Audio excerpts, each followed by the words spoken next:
about to give y'all today, but I'm gonna tell you why. I'm gonna make it equally ranty, so just, stay focused, pay attention. So a lot of y'all reached out to me last week. I've never had so many people in my DMs about one of these Saturday morning rants. I'm usually ranting about the nonprofit space. I usually don't mention people by name. Of course, I went in on Jennifer Doliak last week, mostly because she called me an asshole publicly for being one of the people that's not following her. Whatever, that kind of started it. I don't really like to be called an asshole. I like open debate. She doesn't like open debate. She blocked me. But it's one thing to block me, but damn, don't be peeping up my shit on the low and calling me an asshole on some passive aggressive shit. But y'all gonna be disappointed because I'm not actually gonna spend the whole time going in on her. I'm gonna talk about the support I got, organizers, activists, researchers. I never had so many PhDs in my DMs before telling me that I was doing the right thing. Clearly, she has a track record of fucking with a lot of people. Clearly, she has a track record of her gold standard research being an approach that people don't agree with. Clearly, a lot of y'all are worried about the fact that she's going to just disrupt the kind of funding that's been coming out of Arnold. And, I've come to the conclusion that, that's probably what John and Laura Arnold want at this point. So I'm just going to write, you know what? I actually decided, I don't know if I'm going to keep going in on her, because as much as y'all was up in my DMs talking about, fuck that, I ain't really seen no activity from y'all. Y'all kind of left me out there by myself. I turned, look over my shoulder. I'm like, hold up, where y'all at? So I'm gonna do my thing. I'm gonna send a letter to John and Laura, kick it with them for a little bit, see if they understand why I got a problem with her. And then if y'all don't do nothing, then y'all on your own. I don't need a grant from the Arnold Foundation. I went out, started 2 businesses, made myself positioned to be able to speak truth to power, but I'm not gonna be spending my capital if y'all ain't gonna do nothing, say nothing, be nothing. I know y'all are sitting there hoping your grants get renewed. I get that. I hope your grants get renewed. At the same time, come on, y'all. If y'all notice somebody that's I've been around long enough. I lived through the expansive growth in mass incarceration through the 90s and early 2000s. And I remember researchers like her, people who want to convince us that nothing works, because that's all her research has been around. It's not even just about the rigidity of her approach to research. It's about the fact that all of her research seems to center around nothing works. Keep black, brown, and poor white people in cages because nothing works. And that's the problem I have with it. But let me talk about the other set of messages I got from people, which is what really got me fired up.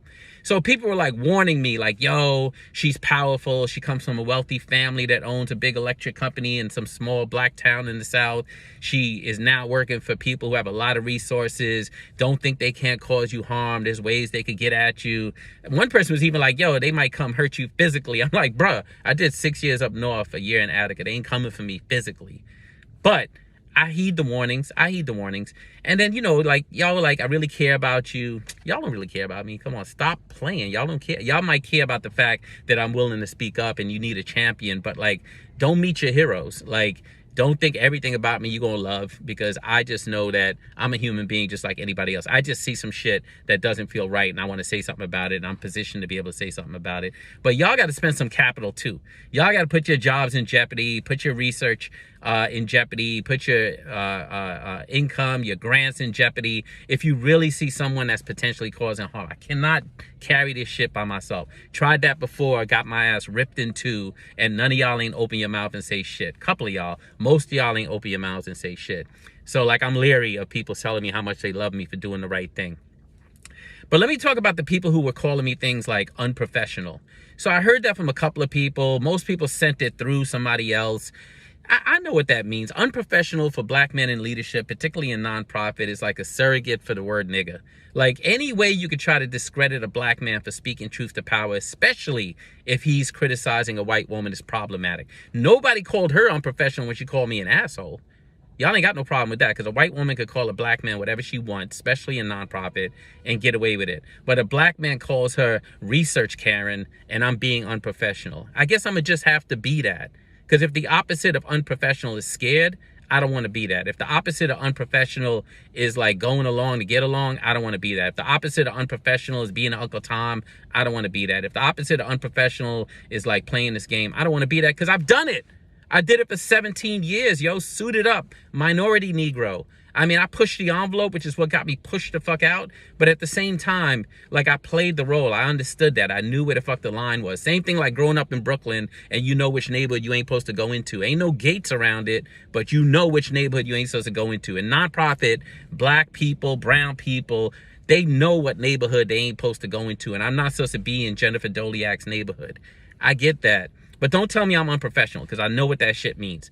Then you got other people that was like, oh, he's just attacking her because she's a woman. You's a lying motherfucker, because I did a bunch of these rants about Darren Walker at Ford for stealing my intellectual property and making it his. And y'all ain't had no problem with that. I've been going in on Gabriel Sayer of Qatar for setting my ass up years ago to push me out of the movement. Y'all ain't have nothing to say about that. But now it's Jennifer Doliak and, oh, yeah, he's targeting her because she's a woman. Get the fuck out of here. I know what that's about. Like, if you want to put a black man in a position where other people are like, he's toxic, make it seem like somehow he doesn't know how to get along with women, or it's something sexual or something gender related. Fuck out of here. That's the reason I went out and built 2 businesses from scratch. If I'm so unprofessional, why do I run 2 businesses that do extremely well, employ a bunch of people? They ain't calling me unprofessional. I got people, nobody who works for me doesn't either make 100,000 or a couple 100,000. As soon as people start working for me, I move them towards 6 figures. And I don't care where they live, New York, LA, or Peoria, Illinois. Don't tell me I'm unprofessional. I get work done. I accomplish things. I'm methodical. I'm strategic. I'm respectful. And when I make a mistake, I apologize for it. I can be humble. People make mistakes around me. I give them room for restoration. Ain't that what y'all supposed to be about? Restoration? Parsimony, proportionality, social justice, equity, inclusion.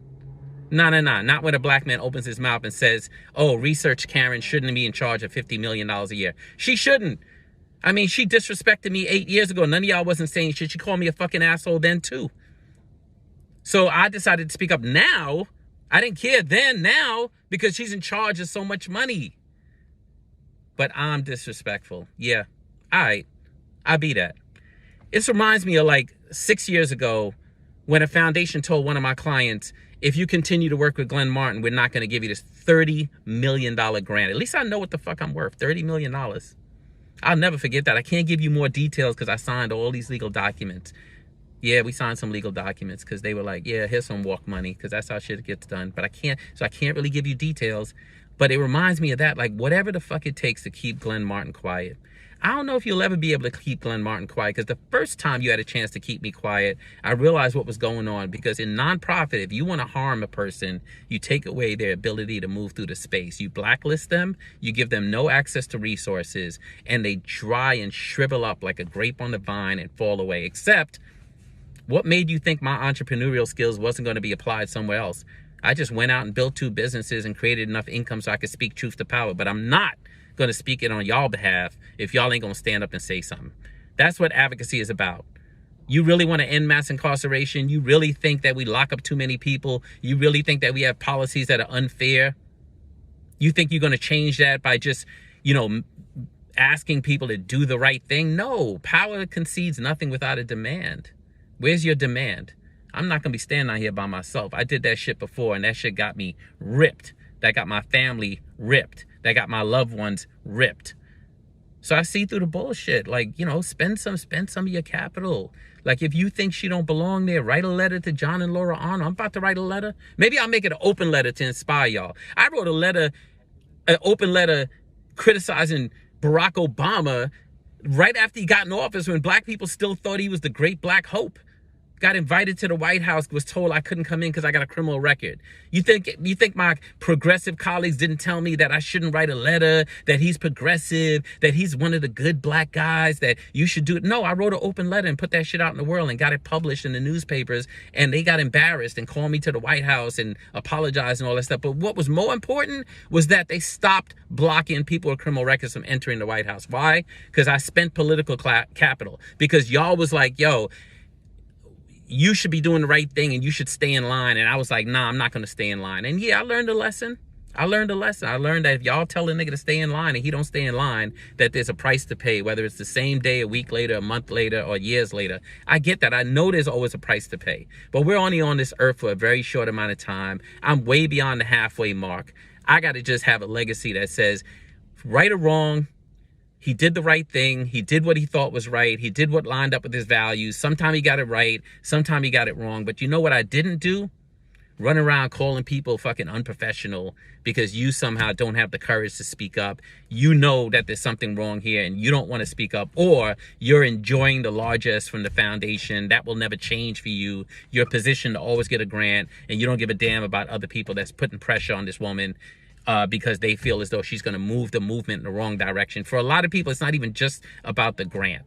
For a lot of people, it's also just who she is, how she shows up, how she treats people, and her philosophy about the fact that we are better off having people in cages than to be exploring all of these ways to end mass incarceration and reduce suffering. That's who she is. Incapacitation is her thing. All of her research has been to prove that nothing works. And when you get to the point where you say nothing works and you combine that with an increase in crime, that's where you get a recipe for mass incarceration 2.0. So y'all keep doing your thing. I'm going to just keep being disrespectful as a motherfucker. In the meantime, my son Joshua has a birthday party this weekend. And son Teray, Sonny, she going to be there. I'm going to go hang out with my kids now that I got this off my chest. And I really do appreciate y'all. And the people who reached out to me, thank you for doing that. It means a lot when you do something that feels scary and people speak out and say, yo, I support you. I'm with you. I don't want to discount all of that. But at the same time, y'all got to have a little bit more skin in the game. Like, we got to be in this shit together. Have a great weekend, folks. Don't let nobody steal your rainbow. I'll see y'all next Saturday. Peace.